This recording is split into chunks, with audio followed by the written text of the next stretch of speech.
आदाब, मैं हूं मुमताज आलम रिजवी। जी हां, अतीक अहमद अशरफ के बाद अब मैं बात करूंगा मुख्तार अंसारी की।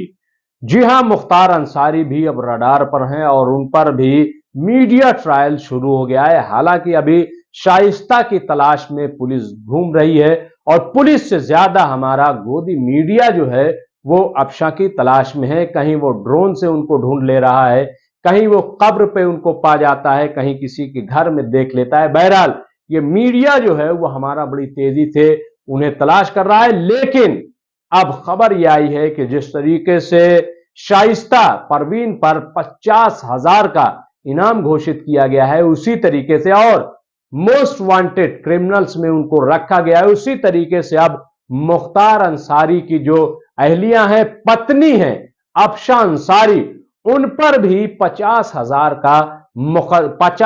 का इनाम घोषित कर दिया गया है। जी हां, गाजीपुर के पुलिस ने यह इनाम घोषित किया है। 12 लोगों की लिस्ट जारी की है जो कि मोस्ट वांटेड क्रिमिनल हैं। उनमें एक नाम जो है वो अफशा अंसारी का है और उन पर जो दफा लगाई गई है कि 406, 420, 386 और 506, ये उनपे दफा लगाई गई है और इसी के तहत उन्हें मोस्ट वांटेड करार दिया गया है। और अब अफशा अंसारी की भी जो गाजीपुर की पुलिस है वो तलाश में जुट गई है कि वो कहां छिपी हैं। जी हां, मुख्तार अंसारी के बारे में आप जानते हैं कि मुख्तार अंसारी अभी जेल में है और वो बाहुबली के नाम से जाने जाते हैं। अभी उनको माफिया डॉन नहीं कहा जा रहा है, अभी वो बाहुबली हैं। वो साबिक एमएलए यानी पूर्व एमएलए हैं, बीएसपी में वो रहे हैं। उसके बाद उनके भाई ने एक पार्टी बनाई थी। लेकिन बहरहाल जो भी है, लेकिन जो 2-3 नाम उत्तर प्रदेश में बड़े थे, जी हां, जिनमें से अतीक अहमद के बाद मुख्तार अंसारी, और उससे पहले अगर सियासी एतबार से देखा जाए तो मोहम्मद आजम खान, ये 3 नाम उत्तर प्रदेश में बतौर मुस्लिम चेहरे के आप सामने देख सकते हैं।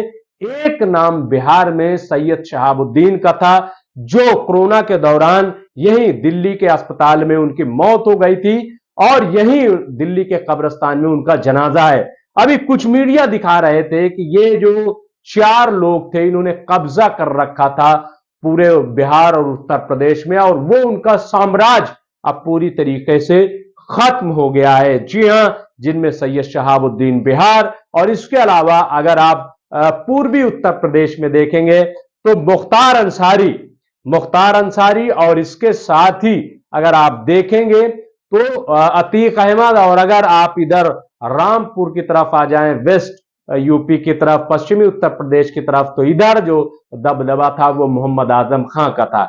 जी हां, मोहम्मद आजम खां पर कोई इस तरीके का क्रिमिनल चार्जेस तो नहीं है, लेकिन इसके बावजूद आपको पता है कि मोहम्मद आजम खां की भी सियासत जो है वो पूरी तरीके से खत्म होती नजर आ रही है। अब वो इलेक्शन नहीं लड़ सकते, ना वो ना उनका बेटा। और इसी तरीके से अब देखिए कि अतीक अहमद और अशरफ तो उनका मर्डर ही हो गया, उनका एक बेटा जो है एनकाउंटर में मारा गया।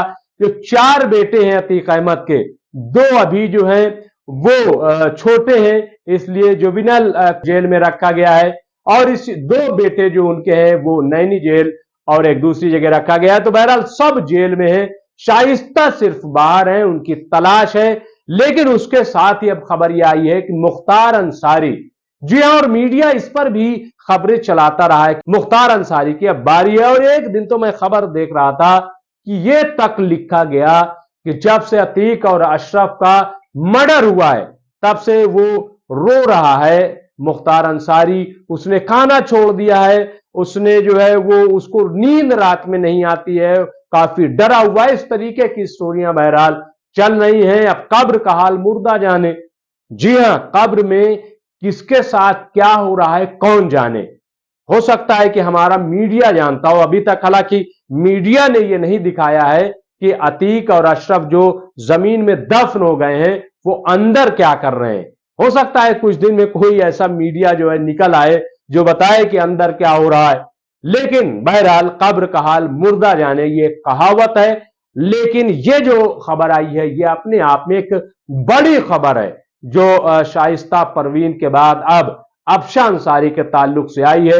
इन पर भी इनाम घोषित कर दिया गया है और अब पुलिस इनकी भी तलाश कर रही है। मैं फिर आपको बता दूं, इन पर जो इल्जाम लगा है, ये मोस्ट वांटेड क्रिमिनल्स की लिस्ट, जो 12 लिस्ट जारी की गई है, उनमें से एक नाम जो है वो आबशान अंसारी का है। और इन पर जो दफाएं लगाई गई हैं वो 406, 420, 386 और 506 के तहत इनको जो है वो 50,000 का इनाम घोषित किया गया है। इनके एक और साथी, उन पर जो इनाम है वो भी 50,000 का है, लेकिन बाकी जो 10 है उस पे 25,000 के इनाम घोषित किए गए हैं। बहरहाल अब ये कहा जा रहा है कि चूंकि अतीक का साम्राज्य खत्म हो गया है, जी हां, गैंग ऑफ चकिया जो है वो धूल में मिल चुका है, मिट्टी में मिल चुका है। और ये जो सारी सरगर्मियां हैं, इतनी तेजी से पुलिस एक्टिव हो रही है, इसकी वजह बताई जा रही है कि अतीक और अशरफ के मर्डर के बाद जो उत्तर प्रदेश के मुख्यमंत्री हैं योगी आदित्यनाथ, उन्होंने एक बयान दिया है कि हम यहां किसी भी तरह के माफिया राज को रहने नहीं देंगे। यह बयान पहले भी उन्होंने दिया था, बाद में भी आया है कि किसी को यहां पे इस किस्म की सरगर्मियां रखने की इजाजत नहीं होगी। और उसके बाद बताया जा रहा है कि पुलिस काफी एक्टिव हो गई है और उसके बाद ही ये गाजीपुर की पुलिस ने ये जो लिस्ट जारी की है, जो मोस्ट वांटेड की फेरिस्त है, उसमें आबशा अंसारी को रखा गया है। बहरहाल देखना यह है कि आबशा अंसारी कब गिरफ्तार होती हैं और वो कोर्ट में पेश की जाती हैं, तो कोर्ट में वो क्या बयान देती हैं। और यह भी देखना होगा कि क्या आबशा अंसारी भी हिंदुस्तान में है या वो भी बाहर चली गई हैं, क्योंकि ऐसे हालात बन गए, कुछ भी नहीं कहा जा सकता। शाइस्ता परवीन की आप देख रहे हैं कि पिछले 1-1.5 महीने से उनकी तलाश जारी है, उनको तलाश कर रही पुलिस, लेकिन अभी तक उनको तलाश नहीं कर सकी है। नोएडा में छापामारी हुई, राजस्थान में, मध्य प्रदेश में, यहां तक कि मगरबी बंगाल में भी छापामारी पुलिस ने की है, लेकिन कहीं कोई पता शाइस्ता परवीन का नहीं लग सका है। और ऐसी छानबीन अब शुरू हो गई है आबशा अंसारी की कि वो कहां है। तो बहरहाल देखना होगा कि ये दोनों कब गिरफ्तार होती हैं और इनके साथ क्या सलूक किया जाता है। क्या इनका भी इनकाउंटर होता है या ये भी किसी तरह ये जो कत्ल जिस तरीके का हुआ है ऐसा ही कुछ होता है, या फिर इन्हें अदालत में पेश किया जाएगा और पेश करने के बाद इन्हें कुछ कहने का मौका दिया जाएगा। ये सब देखने वाली बात होगी। लेकिन ये बड़ी खबर है कि शाइस्ता परवीन के बाद अब आबशा अंसारी के खिलाफ भी मोस्ट वांटेड का जो इनाम है वो घोषित किया गया है और उनकी तलाश जारी है। बहुत बहुत शुक्रिया।